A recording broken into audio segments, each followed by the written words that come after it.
Islamic State and religious fundamentalism overnight replaced the Shah as Western rulers. Today, Iran's president is elected, but governs alongside a hardline Islamic cleric, the supreme leader, who enforces a strict interpretation of the Quran. At Tehran's Grand Bazaar and any other public place, women are required by law to cover their hair and hide their bodies with loose clothing. Younger and often more liberal women wear coats and sometimes colourful headscarves. But older and more traditional women opt for the chador, the all-encompassing black robe for a dirty girl, height of the revolution. But in the last decade, some restrictions have been relaxed. Many women wear makeup, even though it's still technically against the law. And in the last decade, there's been an enormous boom in cosmetic surgery as Iranian women aim to perfect their noses. One of their few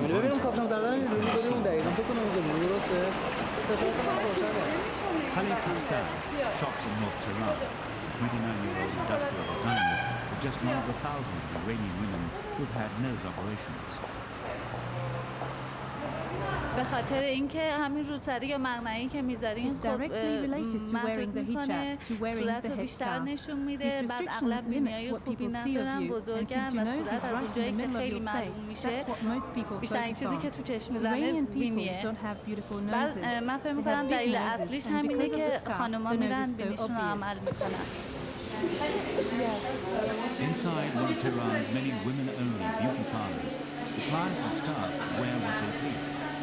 Khomeini reportedly once tried to ban themselves, calling them dens of corruption.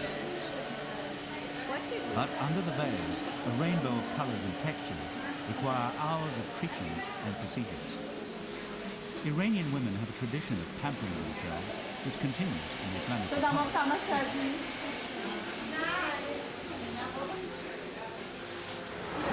Downtown, inside Tehran's leading private hospital, beauty treatments of a more permanent kind are taking place. Dr. Farzad Hafezi is performing a facelift, a routine operation he does about once a week. Most of his time is spent dealing with noses, by far the most popular procedure. Dr. Hafezi says the shape of the Iranian nose ensures that he and his colleagues do more nose reconstructions than anywhere else in the world. The Middle Eastern nose is quite big, with a usually big hump like my nose. So the nose is placed in the middle of the face, and when we make it smaller and we remove these humps and bumps, the face becomes much more beautiful, especially in the young ladies. And when they see the result of these operations in their friends, they become very interested to do the operation, so it becomes more and more popular. Iran has more than 100 registered plastic surgeons. Many were trained during the 8-year war with Iran, receiving intensive experience on faces that had been blown apart. Since then, many have spent time in the West, learning the latest cosmetic techniques. Dr. Hafezi was in London. The doctors know how to do myriad body, lip and tucks. But in Iran, there's little point, with few opportunities to show them off. It is quite true that when you cover everything except the area of the face, it should be much more beautiful to look more pleasant.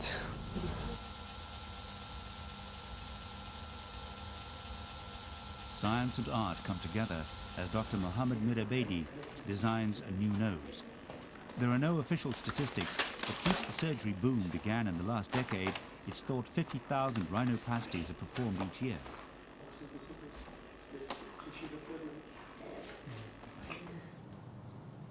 Mahsa Koob Bakht, recovering from surgery earlier in the day. She says a childhood accident left her with breathing problems. The 20-year-old medical student says she wasn't motivated by vanity, like many of her friends. که خب باید بگم چون چیزی نیستش که بخواد اونجوری باشه ولی کلا وقتی میپرسد باید بگم دیگه. Mirabedy said the nose reconstruction boom is spreading from middle-class women to young men. بیشتر تازگی خیلی عجیبه که بیشتر جوونا مخصوصا دخترها بودن ولی حالا پسرها هم هستن جوونا بیشتر علاقه‌مند شدن که مخصوصا بینیشون رو عمل کنن خیلی به زیباییشون اهمیت میدن ولی به بینیشون بیشتر از همه اهمیت میدن Mehdi's car broke down on his way to work, selling rider. 24-year-old surgeon about a month ago, what he described as previous behavior of nerves. Mehdi says he was petrified before the operation, but he's happy with the end result. Like many young people, wears his bandage proud.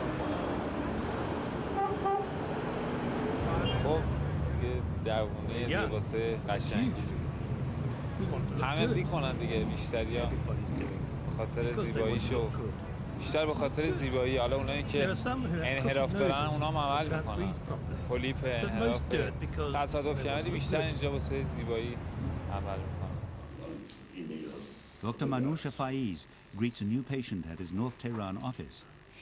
Much of his business comes from Iranian women living abroad. They're attracted by experienced surgeons and prices a fraction of the cost in the US or Europe.